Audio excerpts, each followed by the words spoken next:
now I'm going to share an activity with you.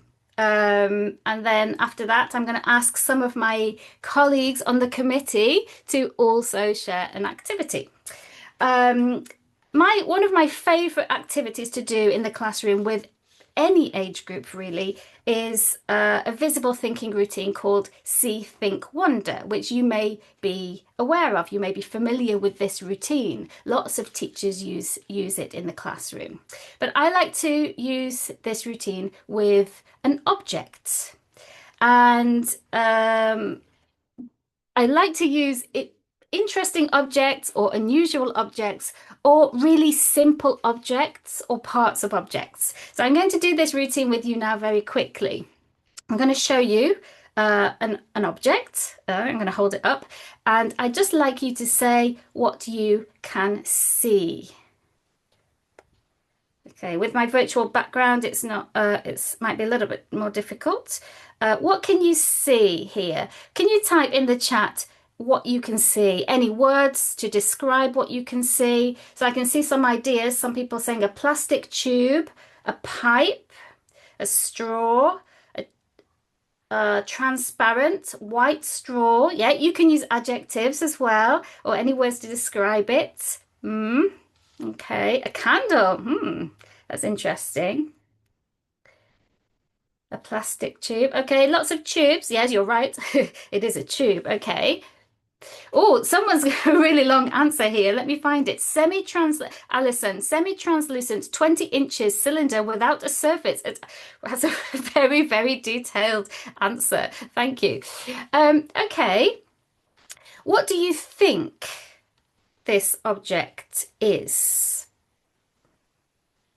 What do you think it is used for? Any ideas? To connect something, says Daisy. A medical purpose, for medical purposes. Magic! I like that one. I wish I knew how to do magic. For drinking something, to blow a hose, to whisper secrets. I love that. Experiments. Okay, we've got quite a few different ideas here. I'm going to show you actually what I use it with.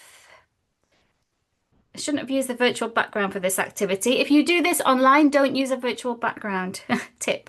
This is just a bottle with water in it, okay? And this, so I use these two items together. I don't know if that changes your thoughts. A straw to drink.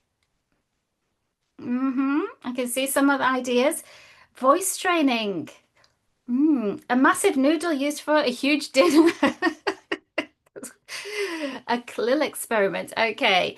Finally, what do you wonder about my object? What questions do you have? Do you have any questions? What would you like to know about it? To make bubbles. Okay, Vanessa says, what can I use it for? Where do you keep it? What is it for? Do you regularly use it? Are there any other parts? How you turned it into a pedagogical tool. Okay. Can I use it to annoy my sister, Annie? Well, I'm sure you could. I'd like to hear some ideas about how you would do that. Um, could it work the same way if it was made from a different material? That's a really interesting question too. I'm not actually sure of the answer. Um, Now, I'm not actually going to tell you what it is, but I will tell you that one person in the chat did actually say the correct answer. You can have a look back through the chat to see if you can find it.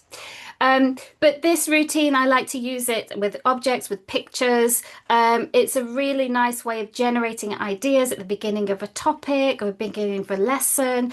It gives you a chance to see what language the students know already about the topic and what language they might need, and you can feed in some emergent language there. And it's just a way of sparking curiosity, getting students engaged and interested in the lesson or in the topic. And that's why it's one of my favorite activities. Could you use this activity in your class with your students, with your at different levels, maybe different age groups? Could you use it with an object? Could you use it with a picture? Let me know in the chat.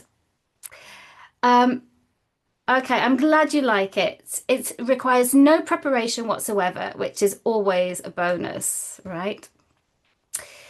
Okay, so that's my favorite activity. Now I'm going to invite Elizabeth to come on and share her favorite activity. Elizabeth, are you there? Hello, everyone. Can you hear me okay? Yeah,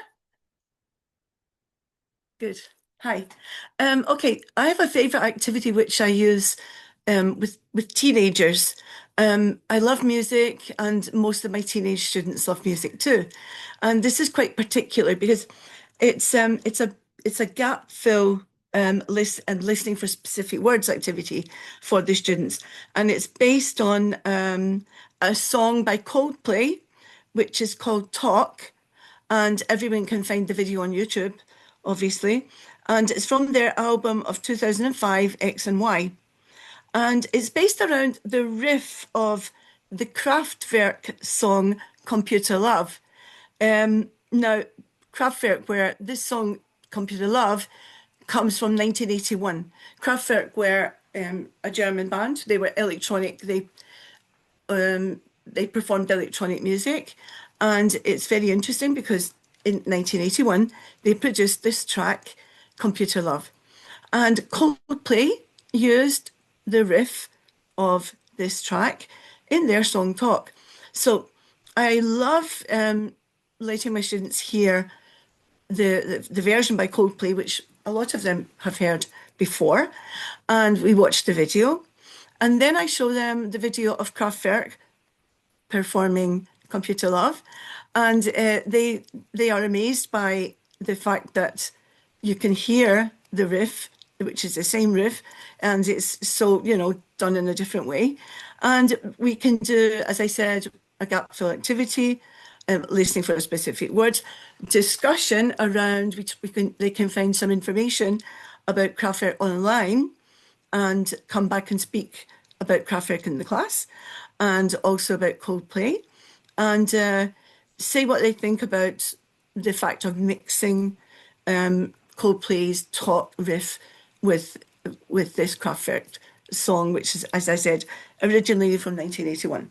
So I really love this activity. That's all. I'm not going to say any more. So bye. Let's move over to Annie. Annie has an activity to share, I think. Yeah, hello everyone. Yes, I have a very short and simple activity that I like doing on the first day when I have a new group, be it a group of students of any age, because you can use it with children, with teenagers, with adults, if you're doing teacher training. And I actually used it with a group of teachers this last summer, and it's called Hello. So it's very, very simple, and it works very well with multilingual classes. Uh, and my aim is here to honor cultural and linguistic diversity. So I write the word hello in very big letters on the board, and I ask the participants, students, teachers, to write hello in their heritage language or in any other language they feel close to. And then I ask them to teach how to pronounce the word to their classmates. So in this way, we are celebrating the multicultural class, and we are celebrating heritage languages. So that's it.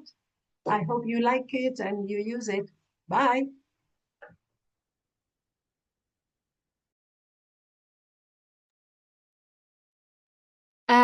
Okay, would you like to share an activity? Yes, of course. Hello, everybody. This is a very simple activity, a low prep one. I usually have a ball or a soft toy to play with, something you can toss in the air, you know. And this is an activity I used a lot working with special education students. When they say, I cannot say anything in English, I don't know how to say something, or I can't speak English at all. So what I did was just to use the I'm structure. And the idea is this: they start tossing the ball, and as they toss it, they need to clap. So we are keeping the brain engaged and busy, and they start saying sentences. And we go, it's a kind of circle time activity. So we're going around and we go like, I'm Euge.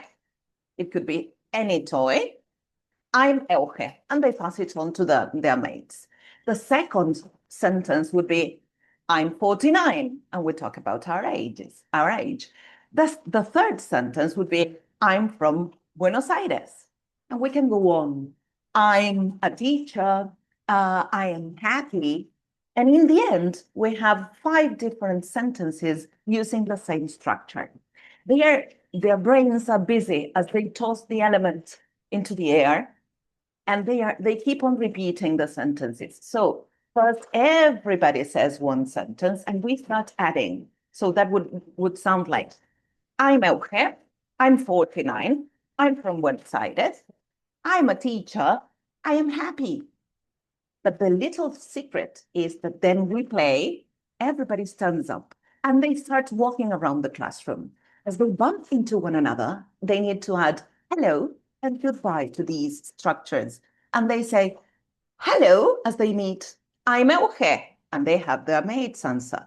I'm 49, and the other person's answer once again. I'm happy, and they share how they feel. I'm from Buenos Aires, and they share where they are from. I am a teacher.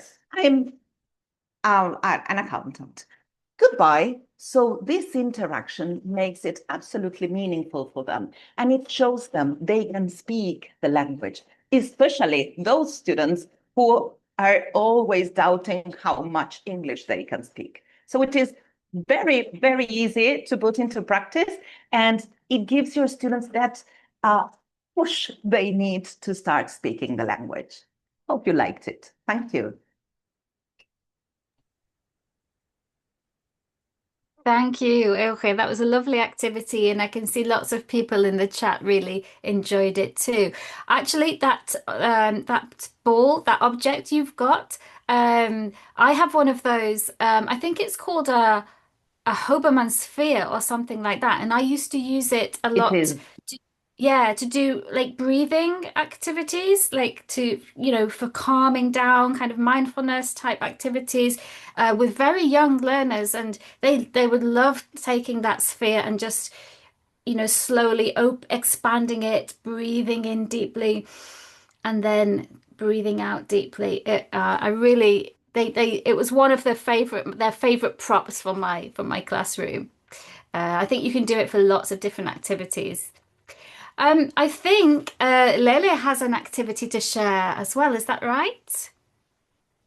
Yes, that's right. So, hi everyone. The activity I'd like to share is the choo-choo train. I don't know if you know that. This can be used with different age groups, but I like to use that particularly with lower secondary, and I will explain why. Let me just talk about the activity itself first. So, this activity is a way of disguising drilling. So students will have to repeat the same structure a couple of times without noticing that they are actually repeating, or without feeling that boredom of doing the repetition thing, right? So in this activity, we are going to have 2 lines of learners facing each other. One line is the station, the other line is the train. So the station doesn't move. The train moves. So these 2 lines, the station and the train, should be facing each other. And we should pair students up doing that, right?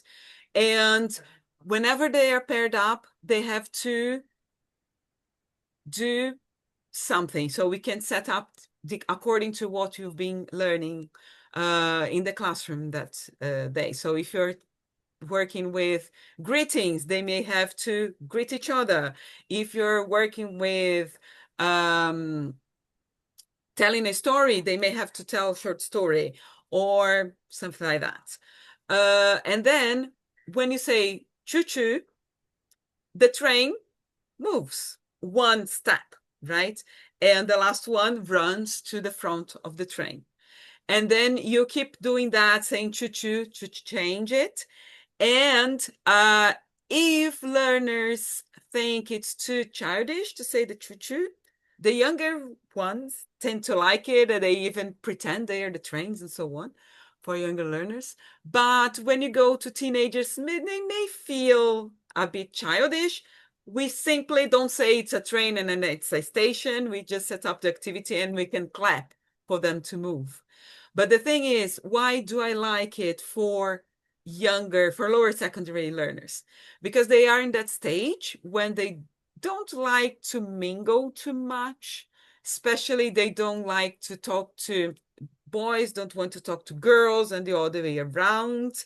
And because it's quite fast paced and they will be moving all the time, they cannot actually choose, and it's quite quick. Let's say they don't suffer too much to talk to different people, right? So they will be interacting with different people. They'll be repeating, drilling, and having more opportunities of practice. It can be quite fast-paced. You can adjust the pace depending on the kind of structure or the kind of conversation you want them to have. If it's something longer, you allow them more time. If it's something pretty short, it will be brisker. So well, that's my activity. I really like that one. It's similar to the onion circles, but the management is a bit easier, and you have the fluffy thing of having the train and the station, which can add some flavor to that. But it's more or less the same mechanics as the onion circles.